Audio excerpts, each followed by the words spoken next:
Hello, আসসালামু আলাইকুম। কাছে এবং দূরে যে যেখান থেকে মোবাইলে, ট্যাবে, ল্যাপটপে কিংবা কম্পিউটারে আর্কেল আইসিটি স্টুডিও এই চ্যানেলটি দেখছেন তাদের সকলকে ধন্যবাদ জানিয়ে ও সুস্বাস্থ্য কামনা করে শুরু করছি আজকের এই ভিডিও টিউটোরিয়াল। আজকের এই টিউটোরিয়ালটিতে যে বিষয়টি উপস্থাপন করব সেটি হলো কিভাবে আপনি নামজারি আবেদন করার পর আপনি যে ডিসিআর ফি প্রদান করবেন সেটি কিভাবে করবেন। তো কর্তৃপক্ষের কাছে আবেদনটি চূড়ান্ত বিবেচিত হওয়ায় আবেদনটি মঞ্জুর হয়েছে। তো এখানে আমরা এই সবুজ রেক্টেঙ্গুলার এই অপশনটিতে ক্লিক করব। করার সাথে সাথে দেখুন পরবর্তী পেজে নিয়ে আসলো। এখন এখানে আমরা ইন্টারনেট ব্যাংকিং এখানে ক্লিক করব।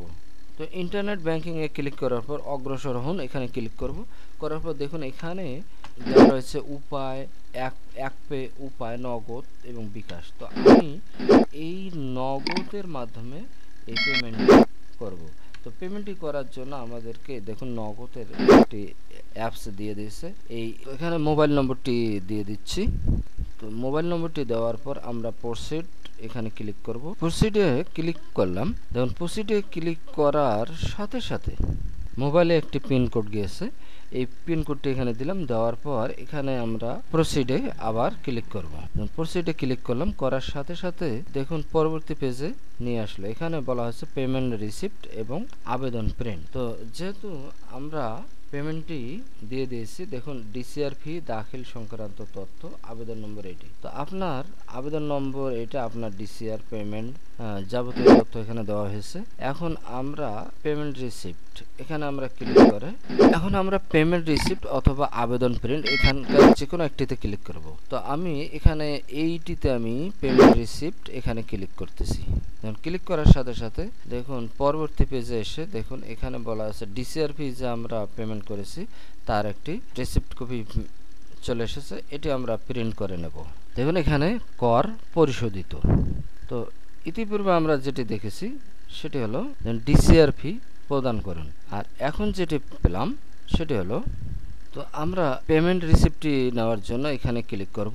দেখুন ডিসিআর পেমেন্টের রসিদটি পেয়ে গেলাম। এখন এটি আমরা প্রিন্ট করে নেব। তো আবার এখানে আমরা আসলাম। আসার পর এখানে আবেদন প্রিন্ট এখানে আমরা ক্লিক করব। দেখুন আবেদনটি প্রিন্ট করে নিলাম। এখন আমরা দেখুন ডিসিআর এবং খতিয়ান ডাউনলোড। তো ইতিপূর্বে দেখেছি আমরা যে আবেদন করেছিলাম খতিয়ানটি খসড়া ছিল, এখন যেটি হয়েছে চূড়ান্ত খতিয়ান। এই চূড়ান্ত খতিয়ান পাওয়ার জন্য আমাদেরকে এই যে ডাউনলোড এখানে ক্লিক করব। ডিসিআর এ ক্লিক করলাম। তো ডিসিআর এ ক্লিক করার সাথে সাথে দেখুন এই যে ডুপ্লিকেট কার্বনেট রিসিপ্ট ডিসিআর এটি চলে এসেছে। তো দেখুন এখানে আমরা রিসিপ্ট কপিটি ডাউনলোড করে নিচ্ছি। খতিয়ান ডাউনলোডে ক্লিক করার সাথে সাথে দেখুন কি এসেছে। তো এই খতিয়ান ডাউনলোড করুন, এখানে ক্লিক করলাম। করার সাথে সাথে দেখুন আমাদেরকে খারিজ খতিয়ানটি অনলাইনের মাধ্যমে প্রদান করা হয়েছে। এখন এটি আমরা প্রিন্ট করে নিয়ে নেব। তো এই ছিল আজকের টিউটোরিয়ালের মূল বিষয়। যদি টিউটোরিয়ালটি ভালো লাগে লাইক করবেন এবং শেয়ার করবেন আর সাবস্ক্রাইব করতে ভুলবেন না।